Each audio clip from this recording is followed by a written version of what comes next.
Assalamualaikum warahmatullahi wabarakatuh.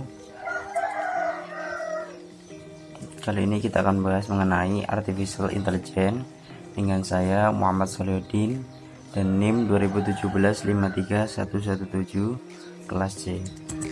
Definisi kecerdasan buatan. Menurut Rice 1991, kecerdasan buatan adalah sebuah studi tentang bagaimana membuat komputer mengerjakan sesuatu yang dapat dikerjakan manusia. Menurut Sparman 1991, Artificial Intelligence atau kecerdasan buatan merupakan subbidang pengetahuan komputer yang khusus ditujukan untuk membuat software dan hardware yang sepenuhnya bisa menjalankan beberapa fungsi otak dari manusia. Ada 4 sudut pandang kecerdasan buatan. Sudut pandang kecerdasan buatan akan membuat mesin menjadi cerdas, mampu berbuat seperti apa yang dilakukan oleh manusia. Sebuah studi tentang bagaimana membuat komputer melakukan hal-hal yang pada saat ini dapat dilakukan lebih baik daripada manusia. Rice and Knight 1991, yaitu yang kedua sudut pandang penelitian. Kecerdasan buatan adalah studi bagaimana membuat komputer dapat melakukan sesuatu yang sebaik yang dilakukan oleh manusia. Yang ketiga, sudut pandang bisnis. Kecerdasan buatan adalah kumpulan peralatan yang sangat powerful dan metodologis dalam menyelesaikan masalah bisnis. Yang keempat, sudut pandang pemrograman. Tentunya, kecerdasan buatan itu dibuat menggunakan bahasa pemrograman simbolik untuk mengatasi masalah dan mencari sesuatu hal yang baru yang belum bisa dikerjakan oleh manusia. Ini komponen kecerdasan buatan. Ada 2. Untuk membangun aplikasi kecerdasan buatan, ada 2 bagian utama yang sangat dibutuhkan, yaitu basis pengetahuan atau knowledge base, berisi fakta-fakta, teori, pemikiran, dan hubungan antara satu dengan yang lainnya. Yang kedua, motor inferensi engine, yaitu kemampuan menarik kesimpulan berdasarkan pengalaman.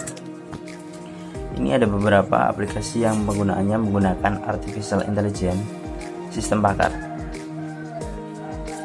Menurut Marimin 1992, sistem pakar adalah sistem perangkat lunak komputer yang menggunakan ilmu, fakta, dan teknik berpikir dalam pengambilan keputusan untuk menyelesaikan masalah-masalah yang biasa hanya dapat diselesaikan oleh tenaga ahli dalam bidang yang bersangkutan.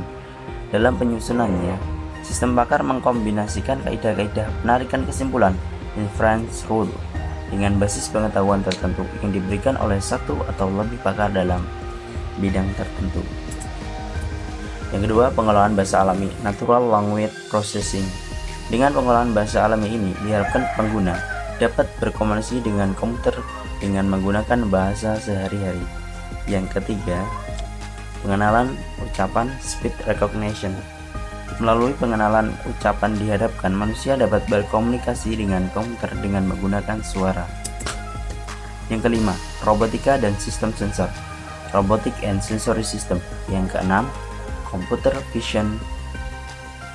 Mencoba untuk dapat menginterpretasikan gambar atau objek-objek tanpa melalui komputer. Yang keenam, intelligence computer instruction. Komputer dapat digunakan sebagai tutor yang dapat melatih dan mengejar. Yang keenam, gameplay, permainan game. Google Translate adalah salah satu contoh dari penggunaan kecerdasan buatan. Aplikasi pintar ini sangat berguna untuk semua orang. Terjemahan yang dibuat oleh Google Translate tidak selalu akurat, tetapi aplikasi ini bisa meningkatkan hasilnya. Semakin sering kita menggunakannya, ini semua dapat dilakukan berkat AI. Kini, kamu juga bisa menerjemahkan tulisan yang kamu potret dengan kamera ponselmu. Komponen sistem pakar. Komponen yang pertama adalah basis pengetahuan. Basis pengetahuan merupakan inti dari suatu sistem pakar, yaitu berupa representasi pengetahuan dari pakar. Basis pengetahuan tersusun atas fakta dan kaidah. Fakta adalah informasi tentang objek, peristiwa, atau situasi. Kaidah adalah cara untuk membangkitkan suatu fakta baru dari fakta yang sudah kita ketahui. Menurut Godran 1986 dalam Utami 2002, basis pengetahuan merupakan representasi dari seorang pakar yang kemudian dapat dimasukkan ke dalam bahasa pemrograman khusus untuk kecerdasan buatan, misal Kotlin atau Lisp, atau sel sistem pakar, misalnya Excise, BC+, and Crystal, dan sebagainya. Yang kedua ada mesin inferensi. Mesin inferensi berperan sebagai otak dari sistem pakar. Mesin inferensi berfungsi untuk memandu proses penalaran terhadap suatu kondisi. Berdasarkan pada basis pengetahuan yang tersedia di dalam mesin inferensi, terjadi proses untuk memanipulasi dan mengarahkan kaidah, model, dan fakta yang disimpan dalam basis pengetahuan dalam rangka mencapai solusi atau kesimpulan. Dalam prosesnya, mesin inferensi menggunakan strategi penalaran dan strategi pengendalian. Strategi penalaran terdiri dari strategi penalaran pasti exact reasoning dan strategi penalaran tak pasti inexact reasoning. Exact reasoning akan dilakukan jika semua data yang dibutuhkan untuk menarik suatu kesimpulan tersedia. Yang ketiga, komponen sistem pakar basis data. Basis data terdiri atas semua fakta yang diperlukan, di mana fakta-fakta tersebut digunakan untuk memenuhi kondisi dari kaidah-kaidah dalam sistem. Basis data menyimpan semua fakta, baik fakta awal pada saat sistem mulai beroperasi maupun fakta yang diperoleh pada saat proses penarikan kesimpulan sedang dilaksanakan. Basis data digunakan untuk menyimpan data, hasil observasi, dan data lain yang dibutuhkan selama pemrosesan berlangsung. Komponen yang keempat adalah antarmuka atau user interface. Fasilitas ini digunakan sebagai perantara komunikasi antara pemakai dengan sistem.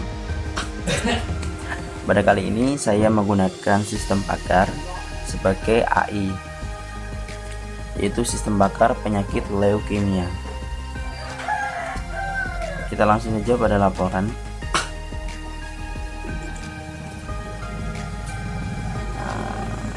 Itu dari definisi udah, sudut pandang, komponen, aplikasi AI-nya itu udah, sistem pakar, terus pemrograman, terus sistem pakar.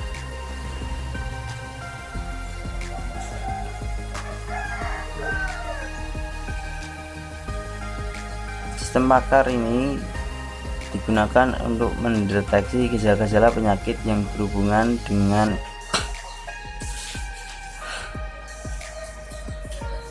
penyakit leukemia. Metode yang digunakan adalah metode forward chaining. Pelacakan dimulai dari informasi masuknya dan selanjutnya mencoba menggambarkan kesimpulan.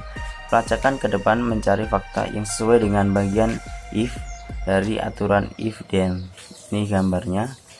Forward chaining adalah teknik pencarian yang dimulai dengan fakta yang diketahui, kemudian mencocokkan fakta-fakta tersebut dengan bagian if dari rule if then. Bila ada fakta yang cocok dengan bagian if, maka rule tersebut dieksekusi. Bila sebuah rule dieksekusi, maka sebuah fakta baru bagian then ditambahkan ke dalam basic. Setiap kali pencocokan dimulai dari rule teratas. Penyakitnya ada 4: leukemia limfosit akut, leukosik akut, limfosit kronis, dan tabel gejalanya ada. Kita langsung ke aplikasinya, kita hidupkan aplikasinya.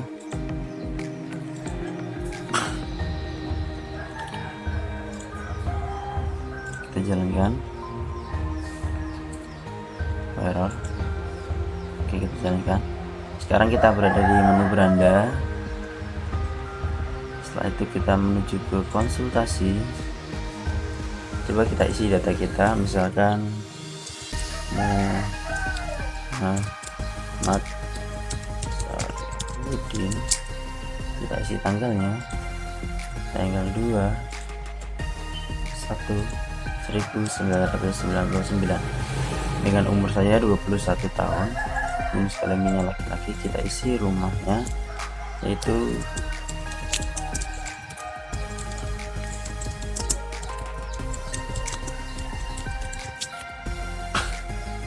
terus kita sesuaikan ini. Jika kita misal ada rule di sini representasinya, misalkan kita P1 ini kan penyakit 1, kita sesuaikan ini. Coba apakah ini berhasil. Jadi 1, 2, 3, 4, 5. Jadi ini 100%, ini kita nolkan semua. 0,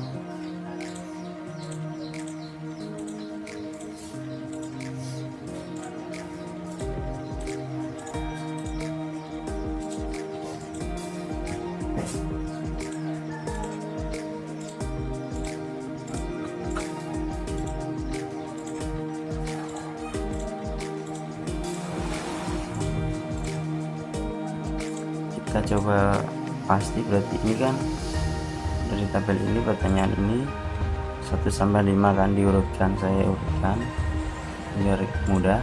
100%, 100%, berarti dia gejala ini terjadi. Setelah itu kita kirim, apakah bisa?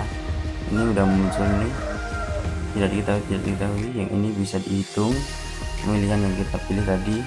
Terus nanti akan ada hasil penyakit yang teridentifikasi, yaitu limfosit akut. Kita coba lihat apakah sama. Di sini limfosit akut, ya kan, 1 limfosit akut.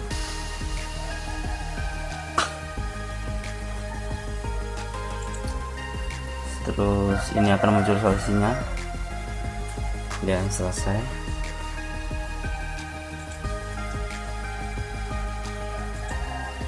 Sekian dari pemaparan saya. Apabila ada kesalahan dan kekurangan, saya mohon maaf. Wassalamualaikum warahmatullahi wabarakatuh.